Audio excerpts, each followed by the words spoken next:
This is the GeekPunk Podcast, Episode 2. I am Dan Taylor. I'm flying solo tonight. I did have a guest scheduled tonight. Chris Faison was going to join me once again, but something came up on his end, and he was unable to call in. So as I said, I'm going solo. So this might be another quick episode. What I'm going to do is I'm going to take this opportunity to pitch you a story. This is one of the concepts or ideas that I've had kicking around in my head for quite a while. I'm going to throw it out at you as sort of an example of what geekpunk means. So without further ado, here's my pitch, The Grey Ops. In early July of 1947, an extraterrestrial flying saucer crash-landed near Roswell, New Mexico. All 4 alien crew members survived the crash. Originally a reconnaissance mission from a galaxy many light years away, their spacecraft was damaged and they were unable to make the interstellar flight back to their home world. 67 years later, they are still on Earth, working for the U.S. government as special agents regarding paranormal issues that may be a threat not only to the United States, but to the planet Earth as a whole. These 4 extraterrestrials, or Greys, all conform to the traditional alien look with hairless gray bodies and big heads with large almond-shaped black eyes. They have adopted human names to better acclimate with their earthling counterparts. Ike, as in Eisenhower, is the foursome's leader. Originally, he was in command of the ill-fated mission that resulted in the crash at Roswell. He is at times over-analytical about matters that often makes decisions without consulting the rest of the team. He often feels guilty about his team being stranded on Earth without any hope of returning to their home world. Betty, as in Grable, is the only female of the group and second in command on the team. She takes her position as second in command very seriously, but that doesn't prohibit her from assuming the responsibilities of a somewhat maternal role with the other Greys. If there is a loose cannon within the group, it is Mac, as in MacArthur. Of all the Greys, he seems to have embraced Earth culture with more fervor than the rest, especially pop culture. Pat, as in Patton, is the brawn of the group. While he may be perceived as the slowest of the group, he is as bright as the rest, but focuses more intently on fewer subjects, such as gadgets and whatnot. The Grey Ops base of operation is Area 51, and they have a support team that includes a few notable individuals. Dr. Tara White is a beautiful and intelligent xenology expert assigned to act as a liaison between the government and the Greys. She is very protective of her Greys, and she is a granddaughter of one of the original scientists that dealt with the Greys after their initial crash in Roswell. Derek Chase is a Pulitzer Prize-winning photojournalist that lost everything and was living paycheck to paycheck, working for a second-rate tabloid rag when he stumbled upon the Grey Ops and nearly blew their secret. He now uses his investigative talents to aid the team. Colonel Prowse is the government official in charge of the Grey Op project. He is a career Air Force man rooted strongly in procedure and somewhat reluctant when it comes to trusting the Grey Ops. A tabloid story by Chase about alligator men in the New York sewers, complete with fuzzy photos, sparks an investigation by the Grey Ops. While exploring the underside of the city, the Grey Ops discover that the alligator men are actually an extraterrestrial reptilian race known as the Dracosian, a warlike race bent on galactic domination. The Dracosian originally tried to envelop Earth into their regime billions of years ago by trying to spur the evolution of the dinosaurs. The outcome resulted in the extinction of the dinosaurs and provided the opportunity that the furry little rats needed to evolve into what would eventually become Earth's dominant species, humans. The Grey Ops further investigate to how Dracosians returned to Earth undetected and discover that the reptilian invaders had been establishing small, extra-dimensional one-way field portals scattered throughout the Earth to slowly begin building an invasion force to eventually destroy the humans and the planet they live on. Ike and the rest of the Grey Op team race to eliminate the threat of Dracosian invasion by destroying and are collecting the extra-dimensional one-way field portals.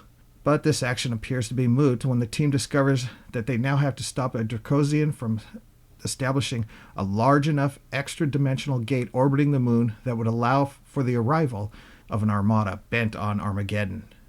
While traveling to the moon's orbit in their saucer, it becomes apparent to the Greys that they can use the extra-dimensional gate to return to their own homeworld, a fact that does not escape the Dracosian leader, who offers them safe passage through the gate in order to return home. As the team leader responsible for their initial stranding on the third planet in the Sol system, Ike is at terms with himself over a decision he must make. Use this one opportunity to return his team to his homeworld, or face incredible odds against the invading Dracosian armada hellbent on destroying the planet that they've called home for over half a century. In a daring move, Ike orders his team to fly through the extra-dimensional gate as the Dracosian armada begins to pour out. At the same time, Ike orders that all the extra-dimensional field portals that they have collected and have on board the saucer be activated. The calculated result is that the extra-dimensional one-way field portals will cause the extra-dimensional orbital gate to fold and implode upon itself and destroy the entire Dracosian armada, as well as possibly the saucer and the Grey Ops themselves. So that's essentially the basic story of the first Grey Ops issue, or story arc, or if it were to be a comic book. Do they succeed? Well, I'll have to publish a comic book for you to find out. Now, the elevator pitch of the Grey Ops is essentially everyone is well aware of the so-called Roswell crash on July 7th, 1947. What is not known by most is that not only did an alien flying saucer crash land in New Mexico, but its occupants were enlisted by the U.S. government to act as a special agents regarding paranormal issues that may be a threat not only to the United States, but the Earth as a whole. So you could see that this concept sort of borrows ideas from X-Files and Teenage Mutant Ninja Turtles, maybe. The Greys, they're all hairless with gray skin, large heads, and large almond-shaped black eyes. Their hands have one thumb, 3 fingers, and feet should be like a larger proportion along with the head. Now, as for the 4 aliens themselves, Ike was named after Eisenhower. He's the foursome's leader. Originally, he was in command of the ill-fated reconnaissance mission that resulted in the crash. Like I said, he's somewhat over-analytical about things. He is perhaps the most normal-looking of the Greys of the group as far as Greys go. He would serve as the basis of the design of the other 3. Now, Mac, as in General MacArthur, he's the loose cannon of the group. Of all the Greys, he has embraced Earth's culture with more zeal and enthusiasm than the rest of the aliens, especially American pulp culture. He's like a little tall. He probably stands a head taller than the rest, and he's maybe a little thinner. We got to come up with some ways to physically tell them apart from one another. Pat, as in General Patton, like I said, he's the brawn of the group. Seems a little dimmer than the others, but he really isn't. He's just as smart as the others are. He focuses intently on the fewer subjects like his gadgets and technology. Although he's a Grey, he's rather buff. He's the strongest of the group. He should be designed with broad shoulders and thicker limbs, perhaps being a bit shorter than Ike. Now, Betty, like I said, is the only female of the group. She was named after Betty Grable. Being second in command of the group, she's designed slightly curvaceous inclination without being voluptuous. They are Grey aliens, after all. And they all have powers. All of the Greys are able to communicate via telepathy. They can project their thoughts to others and to each other and humans, but they can't read the thoughts of others. This only works in a line-of-sight opportunity, sort of like a mental walkie-talkie, and the Greys must use radio communications otherwise. Their one other sonic power they possess is that when dealing with humans, they can project an aura that is perceived as nothing abnormal, and their interaction is soon forgotten. Like an example would be Ike would walk into his grocery store, buy a loaf of bread, and the cashier, stocking boy, and everyone else would not think twice about it. They would not consider that an alien is buying bread at the grocery store is out of place. But as soon as Ike left, no one in the store would have any recollection of him being there in the first place. Now, they can shut this power off at will, and they do so when they are dealing and working with people on a regular basis, like their support team. And in fact, a prolonged exposure of this power seems to result in a weakening of this power with individuals. And this power is also immune to some other aliens or other psionic using forces, such as the Dracosians. Now, they're also rather durable entities and can take a great deal of damage before succumbing to its effects. They don't possess any super strength, but their agility would put them at like in the level of an Olympic gymnast or above, maybe even putting Olympic gymnasts to shame. Now, their attitude of the Greys, they have a strong code against killing that even extends to their most mortal enemies. The Greys will not willingly take another life under any circumstance. They will do all they can to prevent others from doing so as well. Since accepting their role with the government, the Greys' sense of duty to protecting the Earth and its innocent inhabitants has become first and foremost. Now, as far as their attire goes, they're not naked. They would all be dressed in some sort of simple jumpsuit, which would also be gray in color.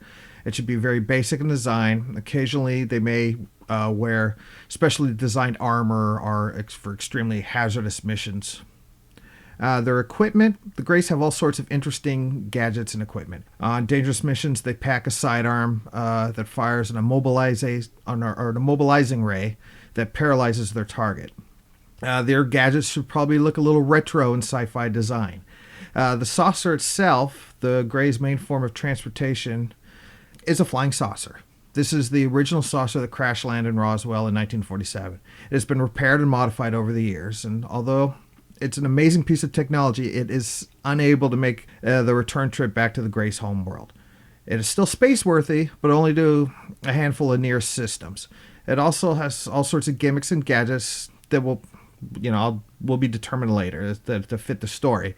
Some of note are, while in Earth's atmosphere can travel up to 10 times the speed of sound, maybe, and there's the beam, which can raise or lower people or items to and from the saucer to the surface of the Earth. Now, there is a supporting cast. Like I mentioned, there's Dr. Tara White. She is a beautiful and intelligent woman, aren't they all, in her early 30s, or maybe 40s at this point. I wrote this originally a while ago. She specializes in extraterrestrial life. She's a xenologist. I have no idea if I'm pronouncing that right. And she acts as a liaison between the government and the Greys. She's very protective of her Greys, almost being to the point of being motherly. She is the granddaughter, maybe even great-granddaughter at this point, of one of the original scientists that dealt with the Greys after their initial crash in Roswell. So to give some sort of family history connection to it. As I said, there's Derek Chase, a Pulitzer Prize-winning photojournalist and reporter that covered all the major world events of the past decade. And then something dark happened. He lost everything. The next thing he knew, living paycheck to paycheck, working for a second-rate tabloid known as the Worthy News Report. He accidentally stumbled upon the Greys and nearly blew their secret. Rather than allow the government to have him silenced, the Grey Ops bring him on board due to his investigative talent. He still writes and photographs for the Worthy News Report, but his tales, although mostly true, are so bizarre that they fit quite nicely into that no one takes him serious and no one really believes them, except the conspiracy type folks out there. Now, Colonel Prowse is the government official in charge of the Grey Ops operation. He is a career Air Force man rooted strongly in procedure. Always reluctant to join, or he was reluctant to when it comes to the Grey Ops, but he manages to set his personal feelings aside to do the job that he has been entrusted with. Now, why did I share that pitch? Am I afraid somebody's going to rip off or steal my idea for their own comic book about aliens protecting the Earth? Not really. If they do, they're in worse shape than I am. I did it to prove a point that I'm a geek. I like aliens and zombies, superheroes and spaceships, monsters and robots. And I've enjoyed these staples of science fiction, fantasy, and horror, and similar genre-specific elements for as long as I can remember. Not only do they entertain, but they inspire. They inspire me creatively. And I'm a punk. I want to take those elements of the geek culture that inspire me and write my own alien, zombie, superhero, spaceship, monster, robot stories. And that's what this podcast will hopefully be about. The geek culture and the punks it inspires to create their own stories. If on the off chance there's an artist out there that happened to listen to this very podcast and dug the Grey Ops story idea, drop me a line. Maybe we can do something. Maybe we can collaborate on this. Or maybe you already have your own geek-inspired ideas, stories that you want to tell. Be that comic books, novels, RPGs, film, whatever. Great. Awesome. I want you on this podcast someday to share those ideas and to share your experiences. And I will share my ideas and I will share my experiences. So until next time, this is the GeekPunk Podcast, and I'm Dan Taylor.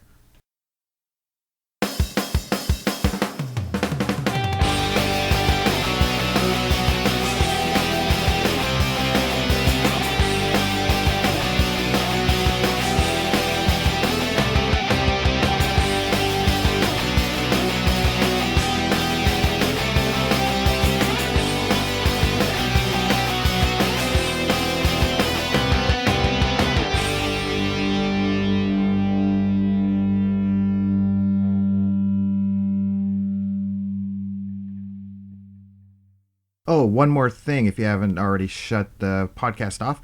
You can follow GeekPunk on Twitter at GeekPunkCom. That's GeekPunkcom.